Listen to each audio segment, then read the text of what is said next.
walls and bars, you know, can't hold you, you know, you hold yourself, you know. So I decided to escape on a different level. Mentally. You understand? So man talk about free yourself from mental slavery. People just chat. We live it, bro. We live it, brethren. So I decided, you know what? Them walls here, them bars here. They can't hold me, they not hold me. And I would not come in this place and leave the same way I come in. At the same level, mentally and spiritually. Rebel. I decided I needed to tackle this thing in a different kind of way. Recognizing the power of the word, power of communication, I decided that I'd become an investigative journalist to uncover the wrongs in society, to expose the ills, to uncover them corruption. And the way was via journalism.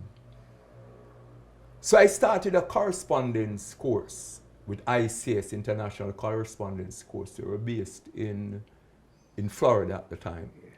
It was the first time in a prison, them time they are saying district prison, that happened. No one had done that before. Get a light on myself. Legally. Because before, if you have light, you're a thief, you're a hardly. I did a couple of lessons. And I still have it in black and white, where the person who was dealing with me, you know, because I had written a piece and submitted it. And they couldn't believe. I have that in black and white, that, you know, Jamaica prison. I didn't graduate from high school because I was expelled from high school twice. Expelled, I'm not talking about suspended, expelled. And Professor Harriet came to my rescue. In fact, Professor Harriet, who was a science teacher at Camperdown, came to the Supreme Court and gave character evidence to me. Okay. After a while, I lost interest and I started to write poetry. Because prior to that, I didn't, from a long time, my English teacher would say, them time they name Orlando. You know, should I say, Orlando, this is beautiful, but it's not a story, it's a comprehension, because I was very creative writing. I just had the knack for creative writing. I love the word. But poetry wasn't something that I was doing. I wasn't attracted to poetry. Miss Lou or Shakespeare, I wasn't attracted to poetry. Me different, me abnormal. Me no go a cricket match, me no go a football match to this very day. Straight up, brother. Me no play games too tough, Ludi and all them kind of thing. But the anger was seeping. It was bubbling. And so I needed to, because I was angry when I learned the story of the youths who were in hell. It made me angry, me vex. And I recognized that it was the conditions outside, the culture, that led the youths, the system, why we had so many youths in prison from a particular class and color, because class and color run Jamaica, still does. The I seen. And I was angry. I was still angry, but you know, the words. So I would speak about the conditions that led ones and ones into prison. My first collection of poems, Echo, if one should read Echo, if one should examine the poems in Echo, there's no poem that speaks about prison. There are like 2 poems that talk about prison, hell indirectly. But my poems while I was in prison were not about prison life or what was happening in prison and prison brutality. It was what was happening outside in the society. Okay. And I would write a piece and I would read it to a brethren, recite it, and after a while, the brethren them start to look forward to a poem from me. Somebody come out and say, I'm going to say, yo, fire, because original fire. Original. My nickname was Charlie. Then after a while, before I went to hell, before I went to prison, one of them started calling me Fire, Charlie Fire, or Charlie Bug, because I love, or Firebug, because I used to love set fire to this very day. I just love set fire. So we are original fire. Oku means fire. True. There I see it. So, brethren, I say, fire, what? Do you have anything new? I'm with a boss piece. There I see it. My poems, my collection of poems, my first collection of poems were seized by the prison authority, confiscated, was never ever returned. And this is when I started to smuggle out my poems. So my gravitation towards poetry was the realization that this medium, this is an awesome weapon. Because poetry appeals to the emotional senses.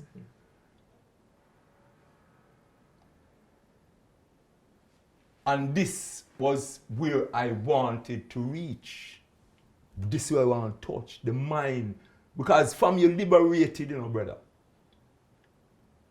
From you're free from mental slavery, from you're liberated spiritually and mentally. There's nothing that can shackle you, I'm serious, brethren. Even when your hands and your feet shackle and you have a big old iron ball upon it and you're concrete encasement with some thick bars. Once you're spiritually and mentally free. Yeah. So I discovered that poetry, the word. So I discontinued the correspondence course. And let me interject here that I never graduate from nowhere, But yet still I champion education. I encourage a youth to go to school. I encourage a youth to pursue his dreams, to gain a skill. Because these are keys to unlocking doors, to assist. They are tools. Knowledge is a tool,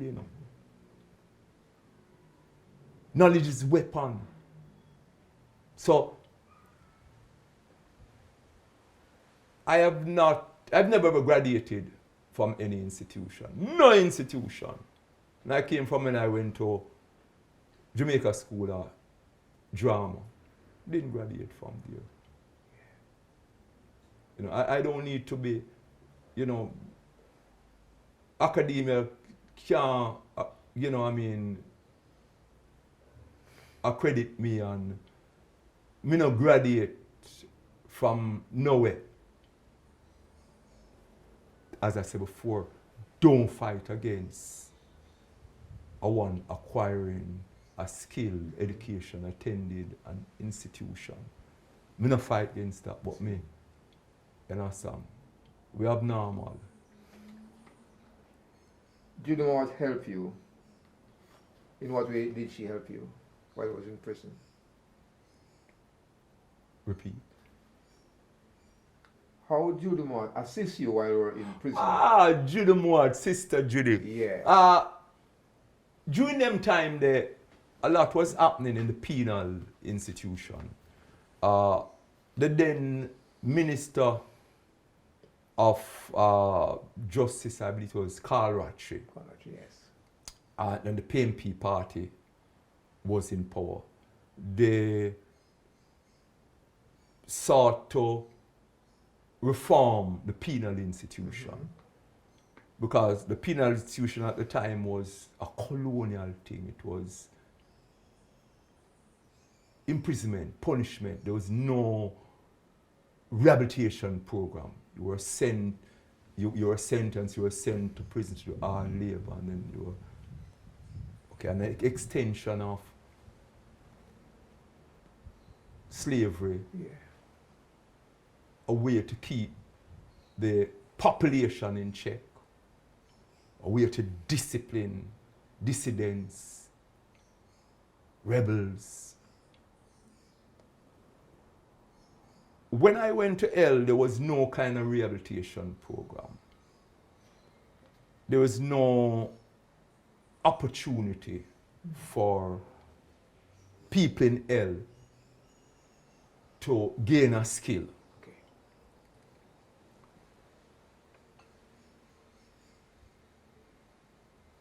Coming from where I was coming from, Negos, Tafari, the importance of knowledge, the importance of awareness.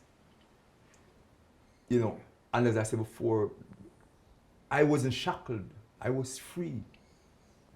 And I realized that one way I could help, one way I could give was to encourage, words of encouragement and deeds. When I went to St. Catherine District Prison, the library wasn't functional. When I found out after being there for a while, for over a year, I hear them have a library over which part the hospital there, and with them, the madman them there, and the doctor office there up on one wing. There was a library. But this place was locked up, it was, yeah. So, we get access to it and we look the place, dust, cobweb. And I contacted, along with some brothers, contacted the Spanish Town Library Service. Okay. And they came in and them set up the library. We got Jamal into L. This was before parole came about. You know? This was before there was any penal reform. Okay. Okay. We encouraged brothers to become literate.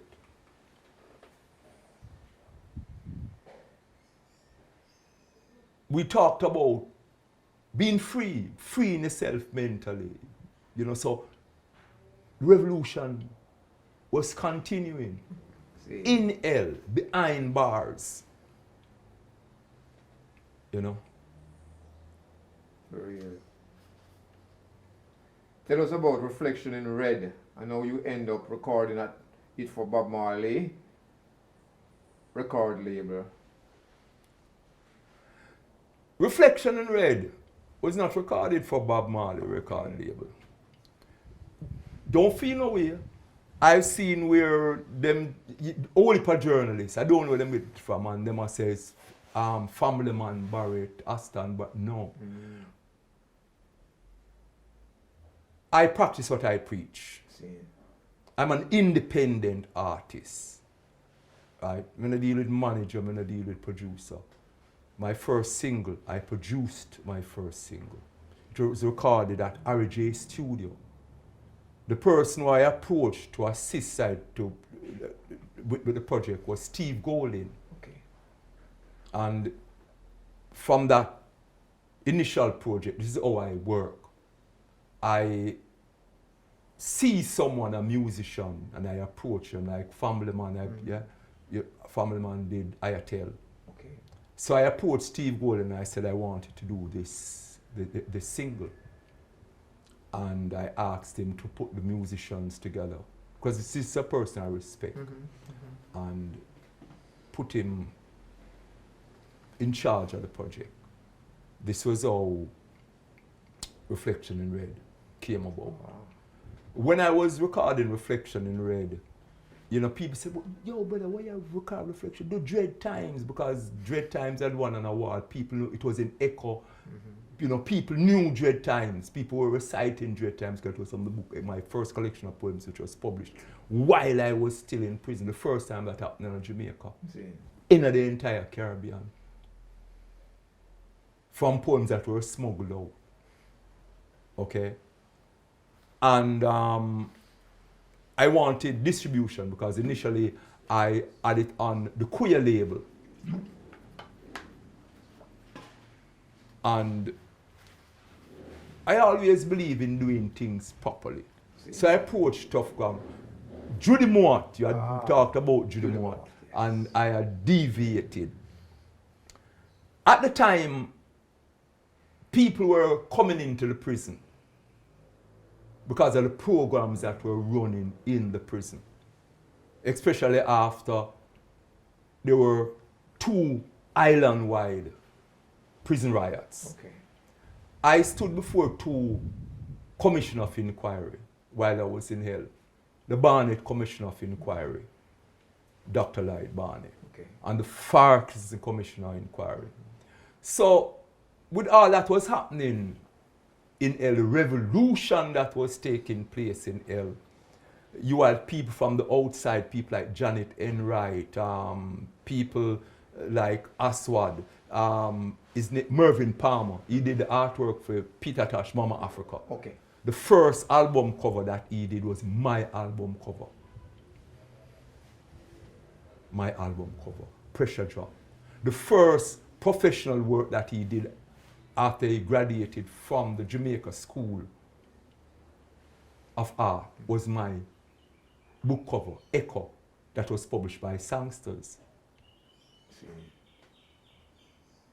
Because I unearth talent, Reggie, when I just talk. Sure. I don't acquire wealth, Reggie. I live simple. I serious thing, Reggie. Say I'm not holding for money, I don't hold treat and all them kind of thing there. I don't come here for rescue a multitude. My thing is touch one soul. Okay.